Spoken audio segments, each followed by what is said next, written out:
Hello, welcome back to Bible Reading with Study Guide. We're in 1 Samuel. Israel has a king now. They demanded a king, so God gave them a king. He was the tallest man and the most handsome man in all of the country. But is he a man after God's own heart? We read about that, what Samuel said about him. 1 Samuel 15. Samuel also said to Saul, "The Lord sent me to anoint you king over his people, over Israel. Now therefore, heed the voice of the words of the Lord.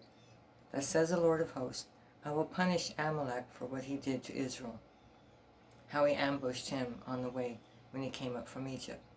Now go and attack Amalek, and utterly destroy all that they have, and do not spare them. But kill both man and woman, infant and nursing child, ox and sheep and camel and donkey." Everything. They must have been really evil. So Saul gathered the people together and numbered them in Telaim, 200,000 foot soldiers and 10,000 men of Judah. And Saul came to a city of Amalek and lay in wait in the valley. Then Saul said to the Kenites, "Go depart, get down from among the Amalekites, lest I destroy you with them. For you showed kindness to all the children of Israel when they came up out of Egypt." So the Kenites departed from all the Amalekites, and Saul attacked the Amalekites from Havilah all the way to Shur, which is east of Egypt. He also took Agag, king of the Amaleks, alive, and utterly destroyed all the people with the edge of the sword. But Saul and the people spared Agag and the best of the sheep and the oxen, and the fatlings and the lambs, and all that was good, and were unwilling to utterly destroy them. But everything despised and worthless, that they utterly destroyed. Okay. Now the word of the Lord came to Samuel, saying, "I greatly regret that I have set up Saul as king, for he has turned back from following me, and has not performed my commandments." And it grieved Samuel, and he cried out to the Lord all night. So when Samuel rose early in the morning to meet Saul, it was told Samuel, saying, "Saul went to Carmel, and indeed he set up a monument for himself, and he has gone on around, passed by, and gone down to Gilgal." Then Samuel sent to Saul, and Saul said to him, "Blessed art you of the Lord. I have performed the commandment of the Lord." But Samuel said, "What this is the bleating of the sheep in my ears, and the lowing of the oxen which I hear." And Saul said, "They have brought them from the Amalekites, for the people spared the best sheep and the oxen to sacrifice to the Lord your God, and the rest we have utterly destroyed." Then Samuel said to Saul, "Be quiet. I will tell you what the Lord said to me last night." And he said to him, "Speak on." So Samuel said, "When you were little in your own eyes, were you not head of the tribes of Israel? And did not the Lord anoint you king over Israel? Now the Lord sent you on a mission and said, Go and utterly destroy the sinners, the Amalekites, and fight against them until they are all consumed. Why then did you not obey the voice of the Lord? Why did you swoop down on the spoil and do evil in the sight of the Lord?" And Saul said to Samuel, "But I have obeyed the voice of the Lord, and gone on the mission on which the Lord sent me, and brought back Agag, king of Amalek. I have utterly destroyed the Amalekites.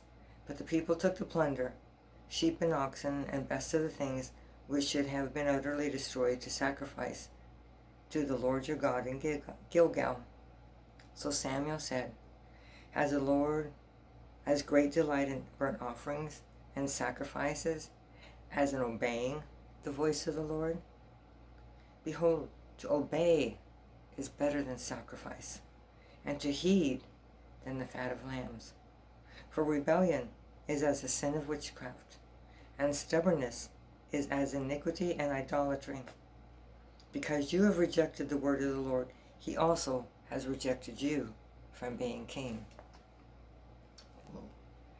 Then Saul said to Samuel, I have sinned, for I have transgressed the commandment of the Lord and your words, because I feared the people and obeyed their voice. Now therefore please pardon my sin and return with me, that I may worship the Lord. But Samuel said to Saul, I will not return with you, for you have rejected the word of the Lord, and the Lord has rejected you from being king over Israel. And as Samuel turned around to go away, Saul seized the edge of his robe, and it tore. So Samuel said to him, the Lord has torn the kingdom of Israel from you today, and has given it to a neighbor of yours who is better than you. And also the strength of Israel will not lie nor relent, for he is not a man that he should relent. Then he said, I have sinned, yet honor me now, please, before the elders of my people, before Israel, and return with me, that I may worship the Lord your God. So Samuel turned back with Saul, and Saul worshipped the Lord. Then Samuel said, bring Agag, king of the Amalekites, here to me. So Agag came to him cautiously. And Agag said, surely the bitterness of death is past. But Samuel said, as your sword has made women childless, so shall your mother be childless among women. And Samuel hacked Agag in pieces before the Lord in Gilgal. Then Samuel went to Ramah, and Saul went up to his house in Gibeah of Saul. And Samuel went no more to see Saul until the day of his death. Nevertheless, Samuel mourned for Saul, and the Lord regretted that he had made Saul king over Israel.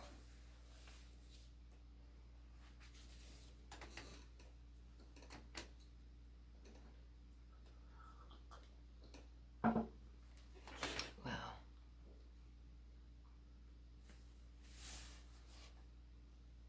So there's a question. Let's see what the question is.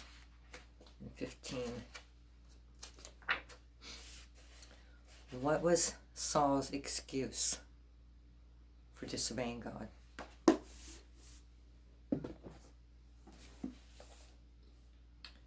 We see there in verse 24. Because I feared the people and obeyed their voice. So he feared his reputation. His standing amongst the people was more important to him. Okay, let's continue on. See what's going to happen here. 1 Samuel 16. Now the Lord said to Samuel, how long will you mourn for Saul, seeing I have rejected him from reigning over Israel? Fill your horn with oil and go. I am sending you to Jesse the Bethlehemite, for I have provided myself a king among his sons. And Samuel said, how can I go? If Saul hears of it, he will kill me. But the Lord said, take a heifer with you and say, I have come to sacrifice to the Lord.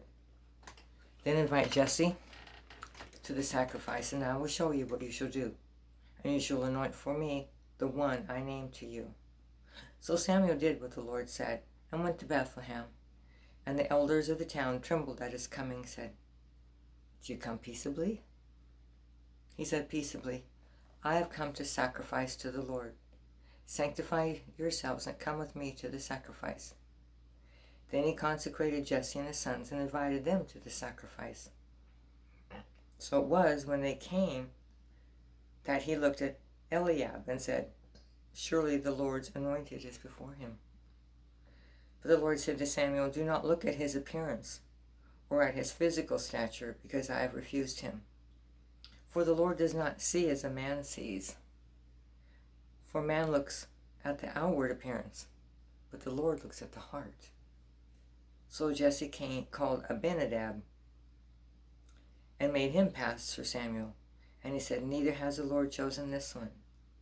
Then Jesse made Shammah pass by, and he said, neither has the Lord chosen this one. Thus Jesse made 7 of his sons pass before Samuel. And Samuel said to Jesse, the Lord has not chosen these. And Samuel said to Jesse, are all the young men here? Then he said, there remains yet the youngest, and there he is, keeping the sheep. And Samuel said to Jesse, send and bring him, for we will not sit down until he comes. So he sent and brought him in. Now he was ruddy, with bright eyes and good looking, And the Lord said, Arise, anoint him, for he is the one. Then Samuel took the horn of oil and anointed him in the midst of his brothers, and the Spirit of the Lord came upon David from that day forward. So Samuel rose and went to Ramah. But the Spirit of the Lord departed from Saul, and a distressing spirit from the Lord troubled him. And Saul's servant said to him, Surely a distressing spirit from God is troubling you. Let your master now command your servants who are before you to seek out a man who is a skillful player of the harp. And it shall be that he will play it with his hand when the distressing spirit from God is upon you, and you shall be well. So Saul said to his servants, Provide me now a man who can play well, and bring him to me. Then one of the servants answered and said, Look, I have seen a son of Jesse the Bethlehem, who is skillful in playing, a mighty man of valor, a man of war, prudent in speech, and a handsome person, and the Lord is with them. Is this the same David, who was the youngest? Therefore Saul sent messengers to Jesse and said, Send me your son David, who is with the sheep. And Jesse took a donkey loaded with bread, a skin of wine, and a young goat, and sent them by his son David to Saul. So David came to Saul and stood before him. And he loved him greatly, and he became his armor-bearer. Then Saul sent to Jesse, saying, Please let David stand before me, for he has found favor in my sight. So it was, whenever the Spirit of God was upon Saul, that David would take a harp and play it with his hand. Then Saul would become refreshed and well, and the distressing spirit would depart from him. So this is David. He's still not a man. Let's put it that way. He's not a man yet. Why did Samuel anoint David to be the future king? Is that in the very first verse? Because the Lord had sent him. He said one of Jesse's sons would be the next king. What service did David provide for Saul? He played music to calm the troubled king.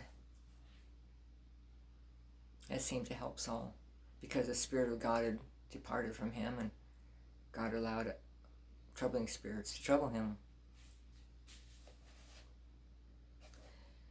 1 Samuel 17. Now the Philistines gathered their armies together to battle, and were gathered at Succoth, which belongs to Judah. They encamped between Succoth and Azekah in Ephes-dammim. And Saul and the men of Israel were gathered together, and they encamped in the valley of Elah, and drew up an army arrayed against the Philistines. The Philistines stood on a mountain on one side, and Israel stood on a mountain on the other side, with a valley between them. Just as a note, if you go to the online course, there's links to interesting things. And I believe there's a link to the Valley of Elah, so you can see what it looks like.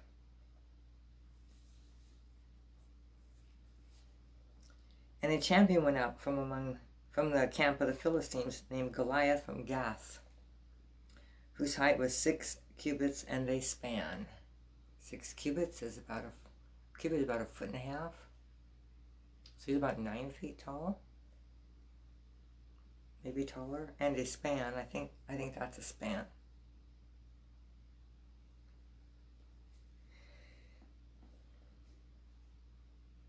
He had a bronze helmet on his head, and he was armed with a coat of mail, and the weight of the coat was 5,000 shekels of bronze, and he had bronze armor on his legs, and a bronze javelin between his shoulders. Now the staff of his spear was like a weaver's beam, and his iron spearhead weighed 600 shekels, and a shield bearer went before him. Then he stood and cried out to the armies of Israel and said to them, Why have you come out to line up for battle? Am I not a Philistine, and you the servants of Saul? Choose a man for yourselves, and let him come down to me. If he is able to fight with me and kill me, then we will be your servants. But if I prevail against him and kill him, then you shall be our servants and serve us. And the Philistine said, I defy the armies of Israel this day. Give me a man, that we may fight together. When Saul and all Israel heard these words of the Philistine, they were dismayed and greatly afraid. These are warriors are afraid of this really tall, big guy. Now David was the son of that Ephrathite of Bethlehem, Judah, whose name was Jesse, and who had 8 sons. And the man was old, advanced in years, in the days of Saul. 3 oldest sons of Jesse had gone to follow Saul to the battle. The names of the 3 sons who went to the battle were Eliab the firstborn, next to him Abinadab, and the third Shammah. David was the youngest, and the 3 oldest followed Saul, but David occasionally went and returned from Saul to feed his father's sheep at Bethlehem. Then the Philistine drew near and presented himself. And the Philistine drew near and presented himself 40 days, morning and evening he taunted him. Then Jesse said to his son David, Take now for your brothers an ephah of this dried grain, and these 10 loaves, and run to your brothers at the camp, and carry these 10 cheeses to the captain of their thousands, and see how your brothers fare, and bring back news of them. Now Saul and they and all the men of Israel were in the valley of Elah, fighting with the Philistines. So David rose early in the morning, left the sheep with the keeper, and took the things, and went as Jesse had commanded him. And he came to the camp as the army was going out to the fight and shouting for the battle. For Israel and the Philistines had drawn up in battle array, army against army. And David left his supplies in the hand of the supply keeper, ran to the army, and came and greeted his brothers. Then as they talked with him, there was a champion, the Philistine of Gath, Goliath by name, coming down from the armies of the Philistines, and he spoke according to the same words. So David heard them, and all the men of Israel, when they saw the man, fled from him, and were dreadfully afraid. So the men of Israel said, Have you seen this man who has come up?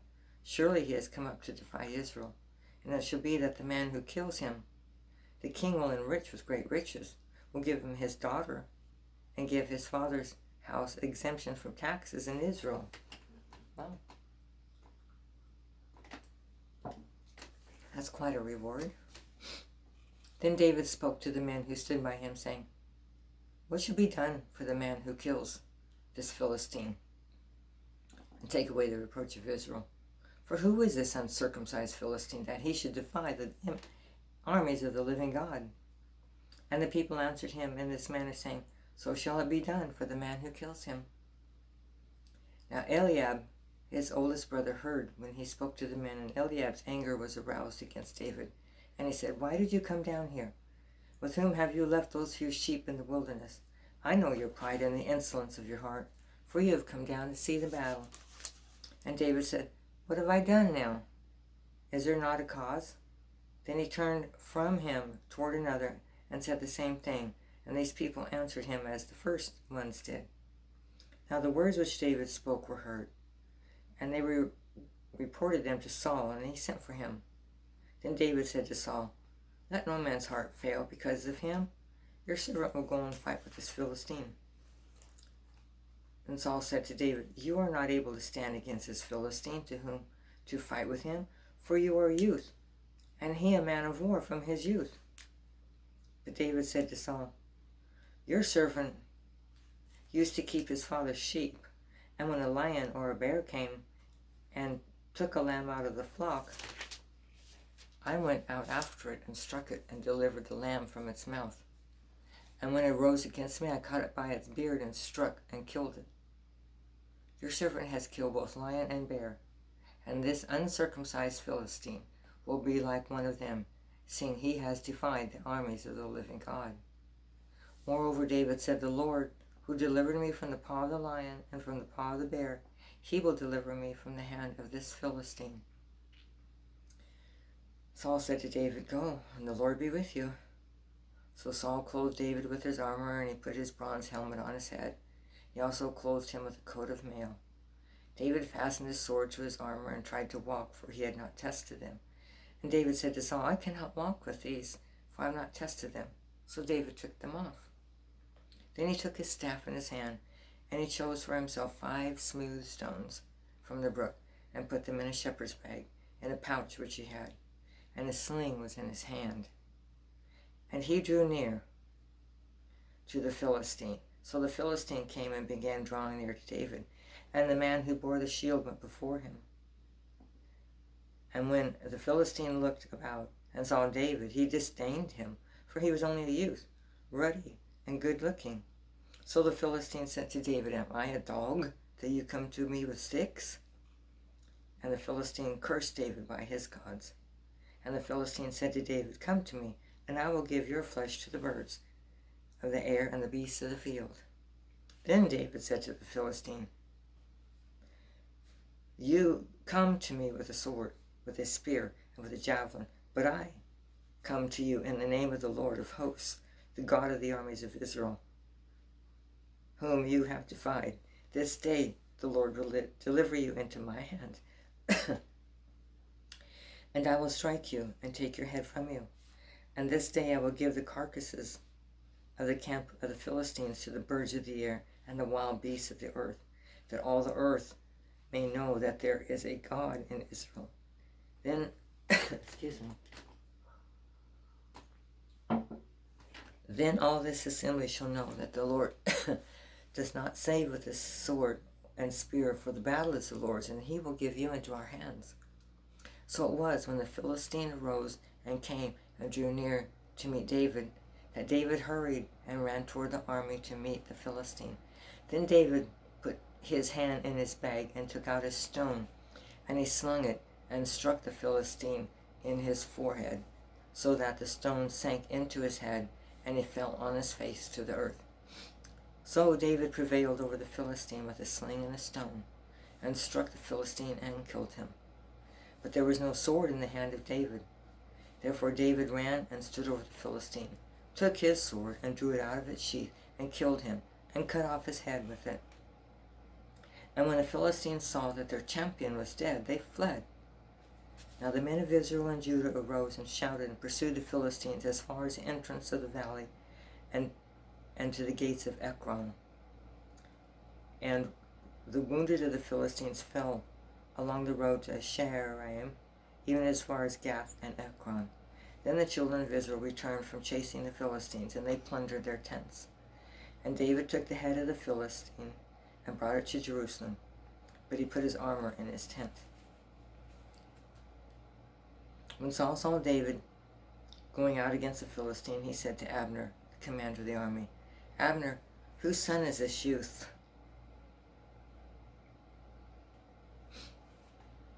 And Abner said, As your soul lives, O king, I do not know. So the king said, Inquire whose son this young man is. Then, as David returned from the slaughter of the Philistine, Abner took him and brought him before Saul, with the head of the Philistine in his hand. And Saul said to him, Whose son are you, young man? And David said, I am the son of your servant Jesse the Bethlehemite. I wonder why he didn't know who he was.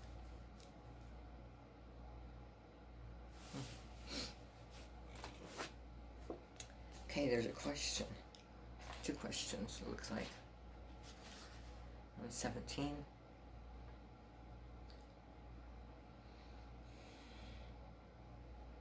How tall was Goliath? We figured that out, somewhere between 9 and 10 feet tall. How did David know that God would deliver him? He had experienced his deliverance in the past, hadn't he, from very dangerous animals, powerful animals. So he knew God would deliver him. He knew his God, didn't he?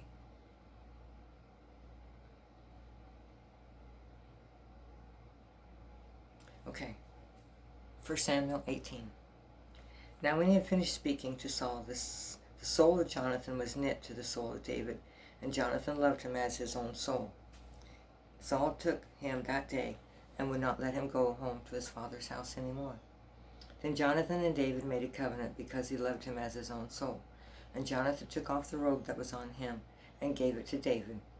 with his armor, even to his sword and his bow and his belt. So David went out wherever Saul sent him and behaved wisely. And Saul set him over the men of war, and he was accepted in the sight of all people, and also in the sight of Saul's servants.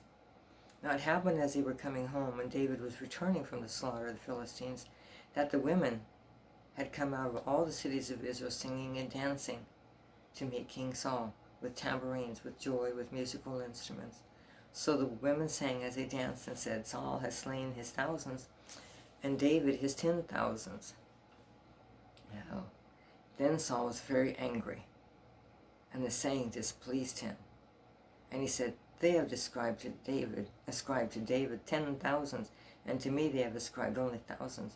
Now what more can he have but the kingdom? So Saul eyed David from that day forward. He was jealous. And it happened on the next day that the distressing spirit from God came upon Saul, and he prophesied inside the house. So David played music with his hand, as at other times, but there was a spear in Saul's hand. And Saul cast the spear, for he said, I will pin David to the wall. But David escaped his presence twice. Now Saul was afraid of David, because the Lord was with him, but had departed from Saul. Therefore Saul removed him from his presence, and made him his captain over 1,000, and went out and came in before the people. And David behaved wisely in all his ways, and the Lord was with him. Therefore, when Saul saw that he behaved wisely, he was afraid of him. But all Israel and Judah loved David, because he went out and came in before them. Then Saul said to David, here is my older daughter, Merab. I will give her to you as a wife. Only be valiant for me and fight the Lord's battles. For Saul thought, let my hand not be against him, but let the hand of the Philistines be against him. So David said to Saul, who am I? And what is my life or my father's family in Israel, that I should be son-in-law to the king? But it happened at that time when Merab, Saul's daughter, should have been given to David, that she was given to Adriel, the Meholathite, as a wife. Now Michal, Saul's daughter, loved David, and they told Saul, and the thing pleased him. So Saul said, I will give her to him, that she may be a snare to him, that the hand of the Philistines may be against him. Therefore Saul said to David a second time, you should be my son-in-law today. He's trying to bribe him, isn't he? And Saul commanded his servants, communicate with David secretly and say, look, the king has delight in you, and all his servants love you. Now therefore, become the king's son-in-law. So Saul's servants spoke those words in the hearing of David, and David said, does it seem to you a light thing to be a king's son-in-law, seeing I am poor and lightly esteemed, and the lightly esteemed man? And the servants of Saul told him, saying, in this manner David spoke. Then Saul said, thus you shall say to David, the king does not desire any dowry, but 100 foreskins of the Philistines, to take vengeance on the king's enemies. But Saul thought to make David fall by the hand of the Philistines.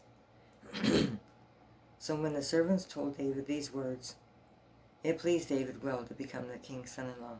Now the days had not expired. Therefore David rose and went, he and his men, and killed 200 men of the Philistines.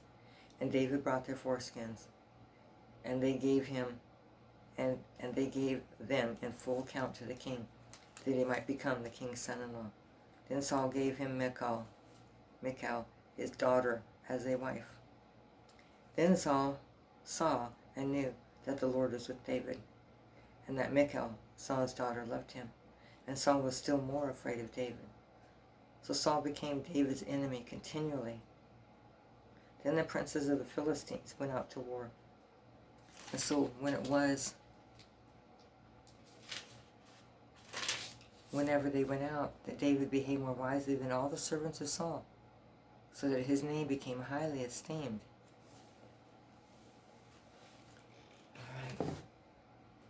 I think Saul wanted David to be connected to him. He thought maybe he'd be safer. Although he was the one attacking David, right?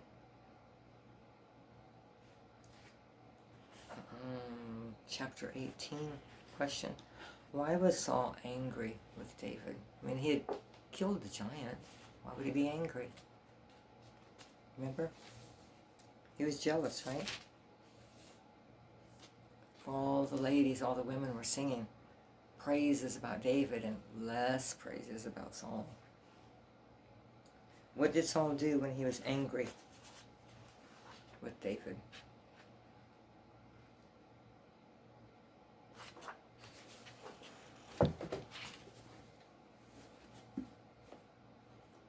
He threw a spear at him. He had him come play for him, and then he threw a spear at him while he was playing. Oh, goodness. 1 Samuel 19. Now Saul spoke to Jonathan his son, and to all his servants, that they should kill David. But Jonathan, Saul's son, delighted greatly in David. They were best friends. So Jonathan told David, saying, My father Saul seeks to kill you. Therefore please be on your guard until morning, and stay in a secret place and hide. And I will go out and stand beside my father in the field where you are. And I will speak with my father about you. Then what I observed I will tell you. Thus Jonathan spoke well of David to Saul his father, and said to him, Let not the king sin against his servant David, because he has not sinned against you, because his works have been very good toward you. For he took his life in his hands and killed a Philistine, and the Lord brought about a great deliverance for all Israel. You saw it and rejoiced. Why then will you sin against innocent blood to kill David without a cause? So Saul heeded the voice of Jonathan, and Saul swore, As the Lord lives, he shall not be killed. Then Jonathan called David, and Jonathan told him all these things. So Jonathan brought David to Saul, and he was in his presence as in times past. And there was a war again, and David went out and fought with the Philistines, and struck them with a mighty blow, and they fled from him. Now the distressing spirit from the Lord came upon Saul, as he sat in his house with a spear in his hand. And David was playing music with his hand. Then Saul sought to pin David to the wall with the spear, but he slipped away from Saul's presence, and he drove the spear into the wall. So David fled and escaped that night. Saul also sent messengers to David's house to watch him and to kill him in the morning. And Michal, David's wife, told him, saying, If you do not save your life tonight, tomorrow you will be killed. So Michal let David down through a window, and he went and fled and escaped. And Michal took an image and laid it in the bed, put a cover of goat's hair for his head, and covered it with clothes. So when Saul sent messengers to David, she said, He is sick. Then Saul sent the messengers back to see David, saying, Bring him up to me in the bed, that I may kill him. And when the messengers had come in, there was the image in the bed, with the cover of goat's hair for his head. Then Saul said to Michal, Why have you deceived me like this, and sent my enemy away, so that he has escaped? And Michal answered Saul, He said to me, Let me go. Why should I kill you? So David fled and escaped, and went to Samuel at Ramah, and told him all that Saul had done to him. And he and Samuel went and stayed in Naioth. It was told Saul, saying, Take note, David is in Naioth, in Ramah. Then Saul sent messengers to take David, and we saw the group of prophets prophesying, and Samuel standing as leader over them. The Spirit of God came upon the messengers of Saul, and they also prophesied. And when Saul was told, he sent other messengers, and they prophesied likewise. Then Saul sent messengers again a third time, and they prophesied also. Then he also went to Ramah, and came to the great well that is at Sichu. So he asked and said, Where are Samuel and David? And someone said, Indeed, they are in Naioth and Ramah. So he went there to Naioth and Ramah. Then the Spirit of God came upon him also, and he went on and prophesied until he came to Naioth and Ramah. Then he also stripped off his clothes and prophesied before Samuel in like manner, and lay down naked all that day and all that night. Therefore they say, Is Saul also among the prophets? This King David is the same that wrote most of the Psalms. And for something extra, if you want to read on your own, Psalm 59 was written during this incident. That might be interesting to read, huh? There's a question.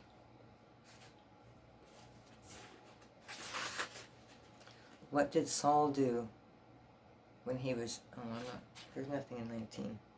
Oh, what did Saul do when he was angry with David still? He threw the spear, right? In both chapters.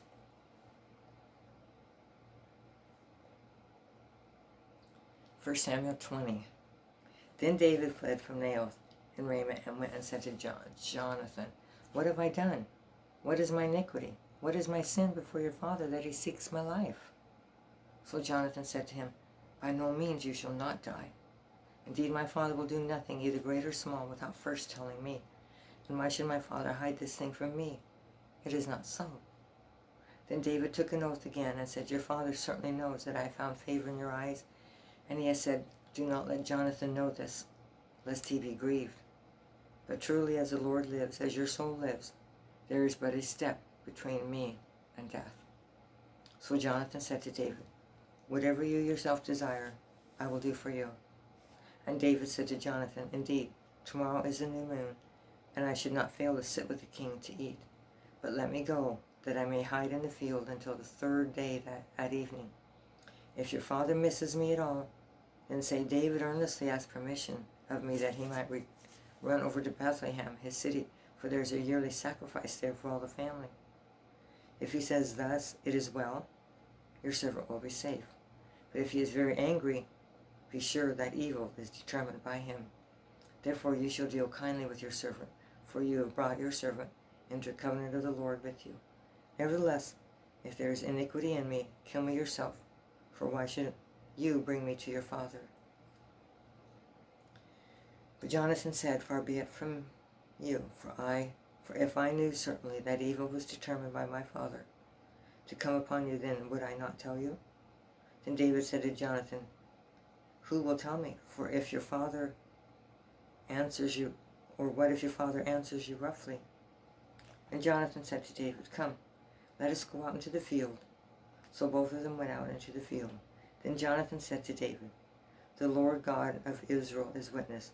When I have sounded out my father sometime tomorrow or the third day, and indeed there is good toward David, and I do not sin to you and tell you, may the Lord do so, and much more to Jonathan. But if it pleases my father to do you evil, then I will report it to you and send you away, that you may go in safety. And the Lord be with you as he has been with my father. And you shall not only show me the kindness of the Lord while I still live, that I may not die, but you shall not cut off your kindness from the house forever. No, not when the Lord has cut off every one of the enemies of David from the face of the earth." So Jonathan made a covenant with the house of David, saying, "Let the Lord require it at the hand of David's enemies." Now Jonathan again caused David to vow, because he loved him, for he loved him as he loved his own soul. Remember, there's just one of those times when some people just have really, really, really close friends, best friends. Then Jonathan said to David, "Tomorrow is a new moon, and you will be missed, because your seat will be empty. And when you have stayed 3 days, go down and come up to the place where you hid on the day of the deed, and remain by the stone easel. Then I will shoot 3 arrows to the side, as though I shot at a target.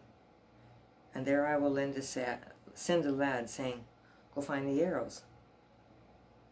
If I expressly say to the lad, 'Look, the arrows are on this side of you, get them and come,' then as the Lord lives, there is safety for you and no harm.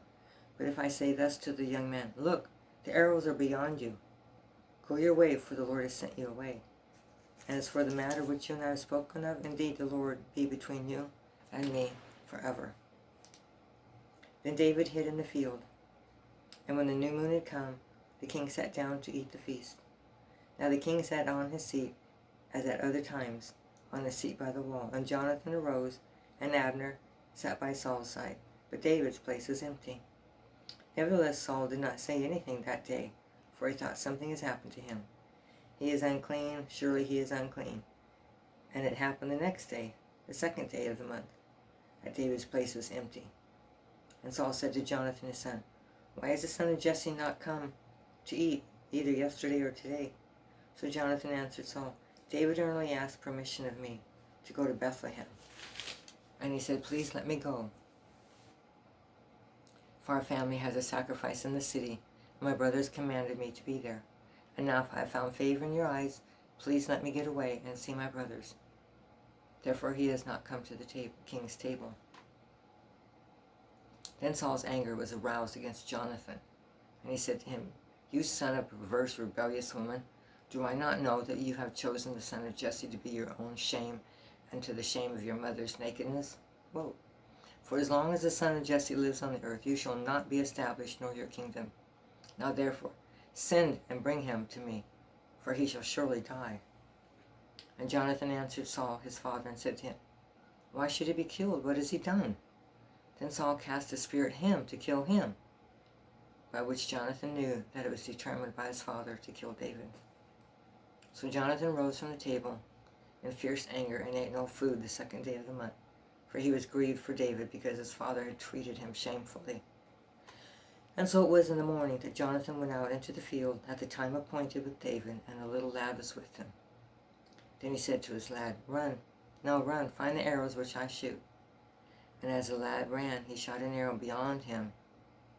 And when the lad had come to the place where the arrow was which Jonathan had shot, Jonathan cried out after the lad, said, Is not the arrow beyond you? And Jonathan cried out after the lad, Make haste, hurry, do not delay. So Jonathan's lad gathered up the arrows and came back to the master. But the lad did not know anything. Only Jonathan and David knew the matter. Then Jonathan gave his weapons to the lad and said to him, Go, carry them to the city. And as soon as the lad had gone, David arose from a place beyond, toward the south, fell on his face to the ground and bowed down 3 times. And they kissed one another and they wept together, but David more so. Then Jonathan said to David, Go in peace, since we have both sworn in the name of the Lord, saying, May the Lord be between you and me, between your descendants and my descendants forever. So he rose and departed. And Jonathan went into the city. In the Middle East, it's common for men to kiss, but they kiss on the cheek. If you see anything from people over there, it's common for even leaders to kiss on both sides of the sea. So it's kind of the norm, the custom. There's one question for 20. I think it's the same thing. What did Saul do when he was angry with Jonathan? He threw a spear at him, didn't he?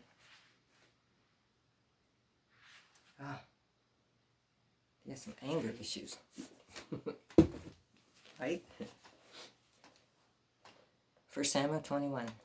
Now David came to Nob, to Ahimelech, the priest. And Ahimelech was afraid when he met David and said to him, Why are you alone and no one is with you? So David said to Ahimelech, the priest, The king has ordered me on some business and said to me, Do not let anyone know anything about the business on which I send you, or what I have commanded you. And I have directed my young men to such and such a place. Now therefore, what have you on hand? Give me 5 loaves of bread in my hand, or whatever can be found. And the priest answered David and said, There is no common bread on hand, but there is holy bread, if the young men have at least kept themselves from women.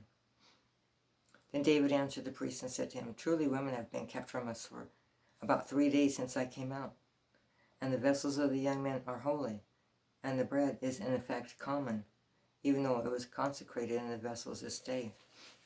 So the priest gave him the holy bread, for there was no bread there but the showbread, which had been taken from before the Lord in order to put hot bread in its place on the day when it was taken away. Now a certain man of the servants of Saul was there that day, and detained before the Lord, and his name was Doeg, an Edomite, the chief of the herdsmen who belonged to Saul. And David said to Ahimelech, Is there not here on hand a spear or a sword? for I brought neither my sword nor my weapons with me, because the king's business required haste.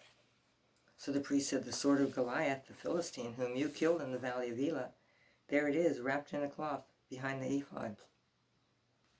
If you will take it, for there's no other except that one here.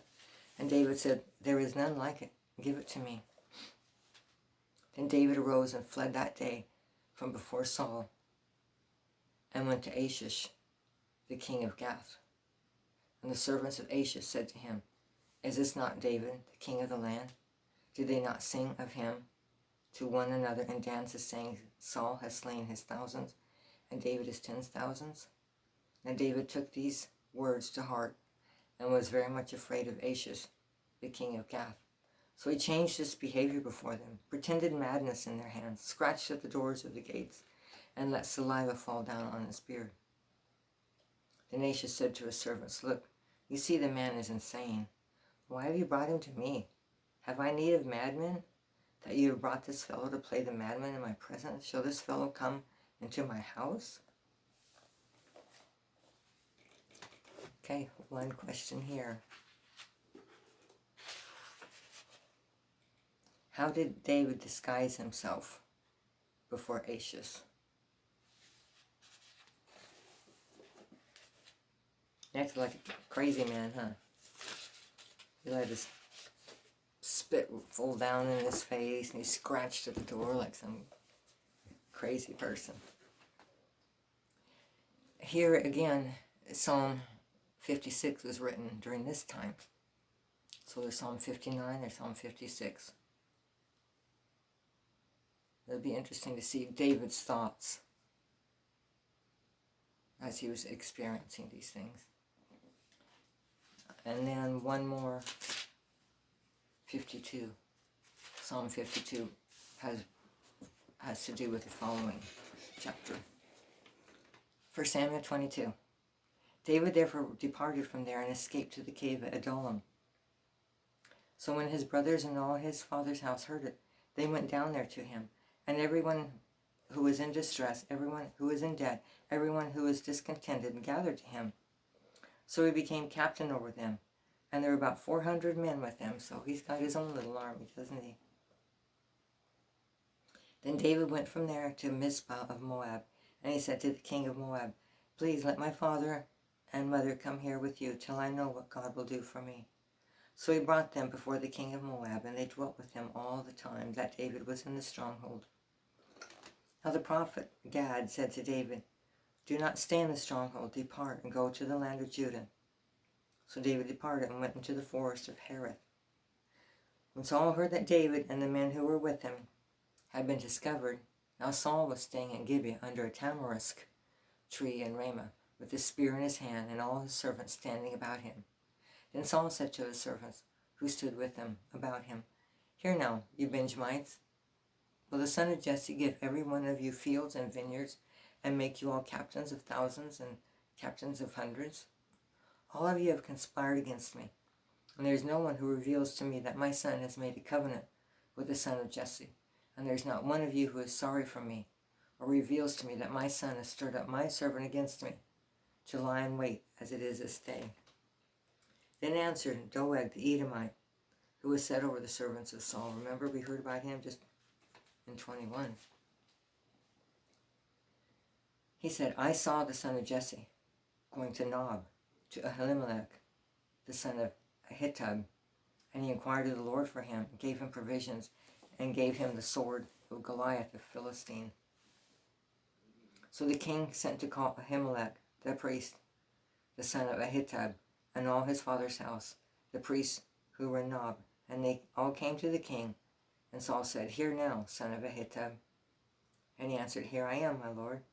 Then Saul said to him, why have you conspired against me, you and the son of Jesse, that you have given him bread and a sword, and have inquired of God for him, that he should rise against me to lie in wait as it is this day?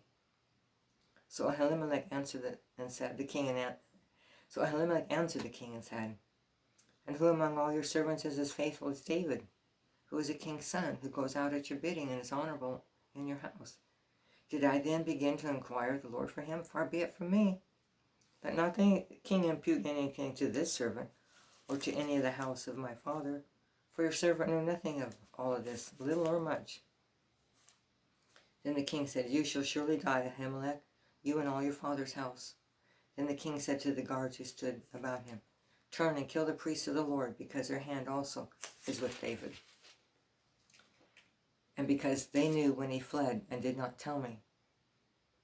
But the servants of the king would not lift their hands to strike the priests of the Lord.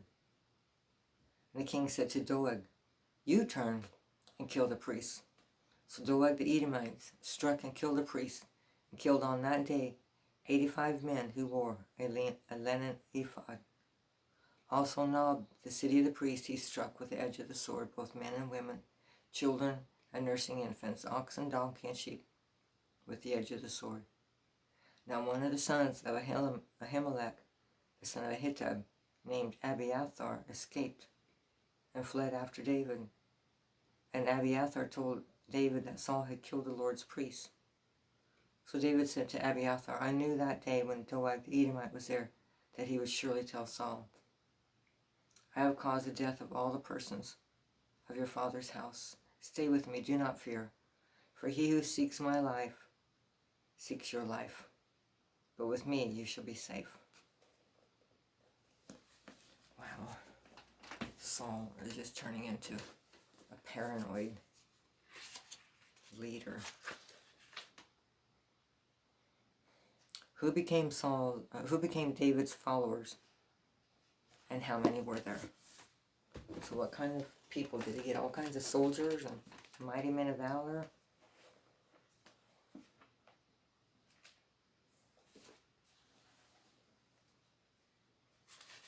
Everyone who is in distress, everyone who is in debt, everyone who's discontented. There are about 400 of them. Wow. Not trained soldiers at all, but it sounds like they're going to be loyal to David. Look up those Psalms. See how David was thinking during those incidents. I'll leave a note in the description box below in case you forget what they were. Thank you.